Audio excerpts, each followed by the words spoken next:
Welcome to Gamespot Live. I'm Greg Kasavin here with the lowdown on War of the Monsters, a game by the developers of Twisted Metal Black. It's all about giant monsters kind of duking it out and beating the living snot out of each other, throwing each other around, destroying huge cities in the process. So it's a great concept. There aren't enough games about giant monsters doing this sort of thing. And there certainly aren't enough good ones. War of the Monsters definitely ranks up there with the better kind of monster melee games that have come out.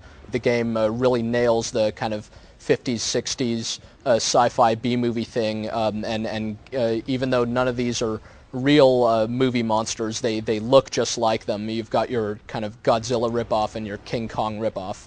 A couple of giant robots, giant insect, sort of the stuff you'd expect, and a couple of weirder ones too, like a cyclopic monster made entirely out of energy. War of the Monsters basically plays like a fighting game. As any of the monsters, you could execute kind of light and heavy attacks. You can grab either cars or rubble off the ground and throw it, or even grab opposing monsters. You could jump, you can climb buildings, and you can block. Every single monster, even though they look different, basically functions the same, and though their properties vary slightly, some are faster or slightly stronger than others, they pretty much are very similar. They even all have like two different super moves that are functionally quite similar. One kind of knocks down everything in the immediate vicinity, and the other one is kind of a concentrated blast. So you'll wish either that there were more monsters to choose from, or that the monsters were just more different from each other, had more to distinguish them. The gameplay really is pretty simple. You pretty much just have access to a number of canned combos and try to just beat the other guy up before he does the same to you, interspersing, blocks and throws to keep the other guy from getting too defensive and so forth. Sometimes the gameplay can be really fun. It's really satisfying to send a monster flying into a building and kind of crashing through it. There's a really great looking effect for when buildings take damage in the game.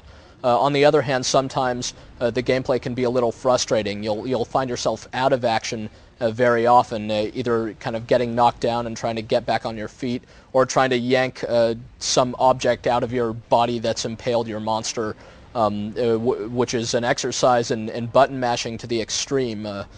I'm all for a little bit of button mashing, but it's really just kind of ridiculous how hard you need to bang on your controller to recover from some of these moves. The game's single-player modes are pretty straightforward. There's what's called the adventure mode, which takes you through a series of scenarios where you'll fight all the other monsters in the game. It's sort of a story mode, but without the story. There's a last boss and everything, but unfortunately the adventure mode is exactly the same for every single monster. There are also endurance and free-for-all single-player modes. Regardless of the mode you pick, you'll find that the AI, the computer opponent in War of the Monsters, is really pretty dastardly. It's pretty cheap. It's smart.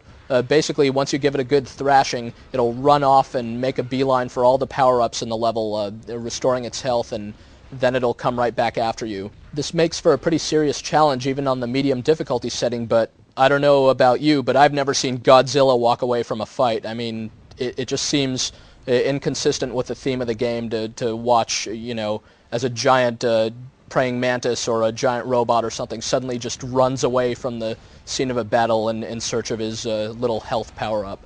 As with pretty much any fighting game, War of the Monsters is more fun for two players.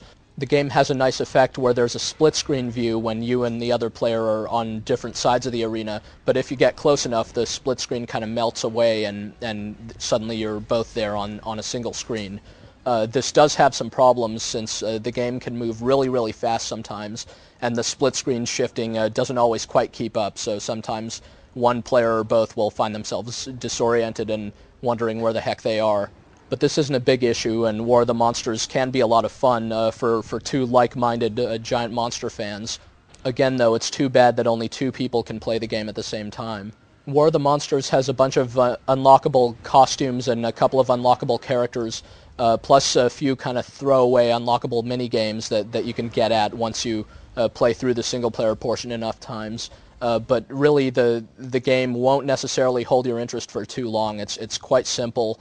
The different monsters don't feel nearly as different as they look. But even though War of the Monsters isn't exactly going to make you throw away your copy of Virtua Fighter 4, it sure as heck looks good.